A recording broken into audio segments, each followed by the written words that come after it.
ಆತ್ಮೀಯರೇ, H16 ನ್ಯೂಸ್ಗೆ ಸ್ವಾಗತ. ನಾನು ನಿಮ್ಮವ MI ಅಥವಾ ಮಲ್ಲಪ್ಪ ಜೊತೆಯವರ. ಆತ್ಮೀಯರೇ, ಕೊನೆಗೂ ಕಾಂತರಾಜ್ ಮತ್ತು ಜಯಪ್ರಕಾಶ್ ಹೆಗಡೆಯವರ ವರದಿಗಳ ನೆರೆಯಲ್ಲಿ ಏನು ಸರ್ವೆ ಆಗಿತ್ತು ಅಥವಾ ಶೈಕ್ಷಣಿಕ, ಸಾಮಾಜಿಕ, ಔದ್ಯೋಗಿಕ ಒಂದು ವಿಶ್ಲೇಷಣೆ ಆಗಿತ್ತು, ಸರ್ವೆ ಆಗಿತ್ತು. ಅದೇ ಒಂದು ರೀತಿ ಜಾತಿಯ ಸಮೀಕ್ಷೆಯಾಗಿ ಅದನ್ನು ವಿರೋಧಿಸ್ತಾ ಇದ್ದರು ಲಿಂಗಾಯತ್ ಮತ್ತು ಒಕ್ಕಲಿಗ ಸಮುದಾಯದವರು ಜನ.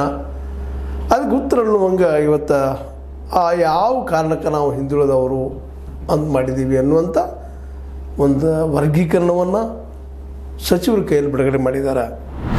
ಅದು ಪತ್ರಿಕೆಗಳಿಗೂ ಲಭ್ಯ ಆಗ್ಯದ. ಮತ್ತು ಬೇರೆ ಈ ಅಂಕಗಳು 200 ಅಂಕ ಇಟ್ಟಿದ್ದಾರೆ. ಅದರಲ್ಲಿ ಯಾರು ಮ್ಯಾಕ್ಸಿಮಮ್ ತೊಗೊಳ್ತಾರೆ, ಅತಿ ಹಿಂದುಳಿದವರು, ಕಡಿಮೆ ತೊಗೊಳ್ಳೋದವರು, ಮುಂದುವರೆದವರು ಅಂತ ಸಾಮಾನ್ಯವಾಗಿ ಒಂದು ಕ್ಲಾಸಿಫಿಕೇಷನ್ ಮಾಡಿದ್ದಾರೆ. ಮತ್ತು ಅವರಲ್ಲಿ 18 ಗುಣಲಕ್ಷಣಗಳನ್ನ ಪಟ್ಟಿ ಮಾಡಿದ್ದಾರೆ. ಅವರು ಆ ಎಲ್ಲ ಪಟ್ಟಿಗಳ ವಿವರಣೆ ಕೊಟ್ಟಿದ್ದಾರೆ. ಹೀಗಾಗಿ ಇದು ಅನ್ಸೈಂಟಿಫಿಕ್, ಅವೈಜ್ಞಾನಿಕ, ಎಲ್ಲರಿಗೂ ಭೇಟಿಯಾಗಿಲ್ಲ ಅನ್ನುವಂಥ ವಾದ ನಿಧಾನಕ್ಕೆ ಖುಷಿ ಆಗೋ ಸಾಧ್ಯತೆಗಳೆಲ್ಲ ಹೆಚ್ಚಾಗಿದ್ದಾವೆ, ಆಗ್ತಾವೆ ಅನ್ನೋದು ಎರಡು ಮಾತಿಲ್ಲ. ಅದರಲ್ಲೂ ಪ್ರಮುಖವಾಗಿ ಒಟ್ಟು ಜಾತಿ ಕುಟುಂಬ ಎಷ್ಟಾದ್ರೆ ಒಂದು ಜಾತಿ ಒಳಗೆ